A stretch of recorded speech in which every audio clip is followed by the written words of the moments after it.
Very pleased to be here. Thank you for the invitation.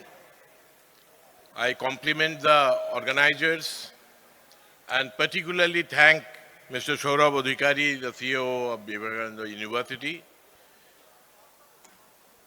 I'm very happy because I could get an opportunity to meet with Professor Pillai, with or under whom I served as the Pro Vice Chancellor of 𝐀𝐻𝐭 18 years back, and the biggest university of the world. It was at one point of time so very successfully led by Professor Pillai, and we were also contributing a bit of our effort.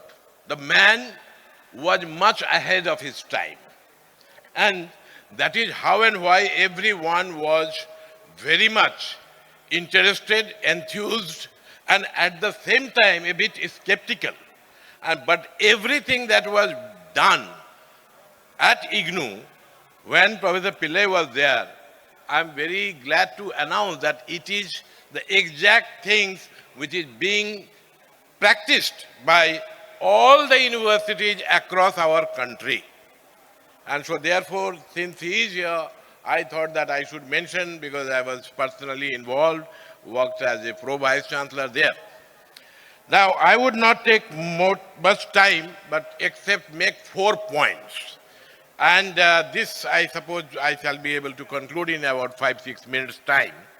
I've always been influenced by Alvin Toffler and his book, The Future Shock, written in 1970.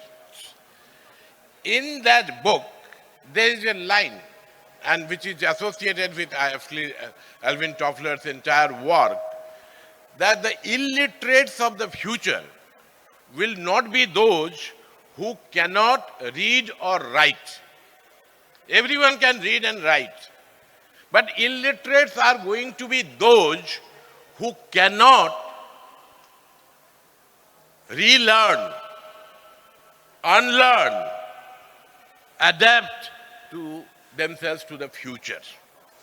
That is the type of challenge that has now come over. Yesterday I was attending a meeting of the syndicate of the Calcutta University.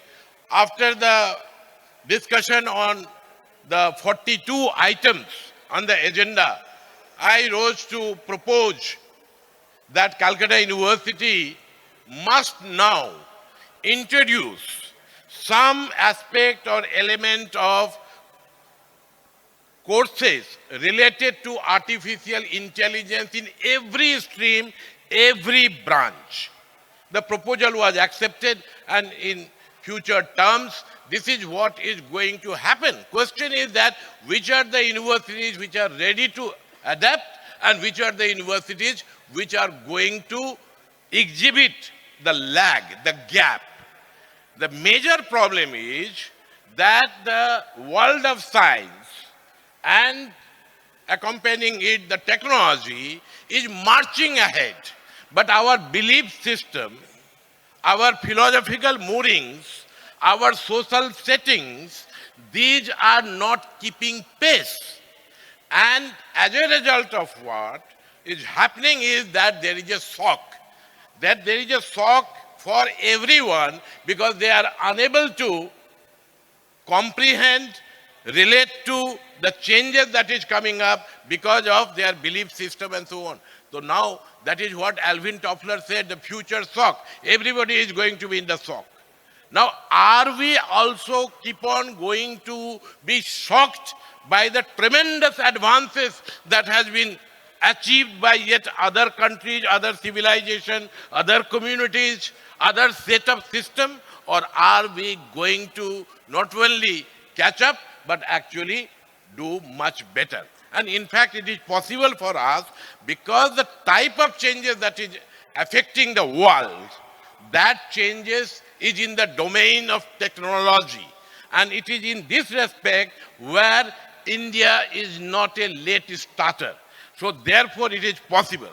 But the problem is that every student, they are expected to write on science and technology, contribution of science and technology. Are we inaugurating a 21st century where It is not science and technology, it is becoming a science versus technology.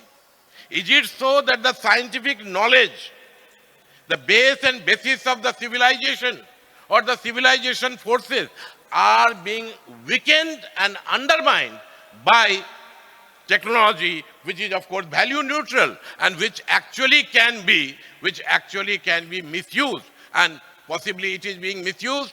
Professor Sharma, he spoke about knowledge having no boundaries, but knowledge is also being weaponized. Technology is being weaponized. Rare earth materials are being weaponized. Oil prices was already weaponized. Now we see that all the instrumentalities of life and the comfort for life, these can all be weaponized. And that is leading to what my latest book argued, a perma-crisis, a permanent sort of a crisis we are in. And in this, the choice is very clear that even though each one of us have our identity, have our belief system, but then this identity and belief system cannot be imposed on the other person. Because if I like non-vegetarian food, that does not mean that everyone has to like non-vegetarian food.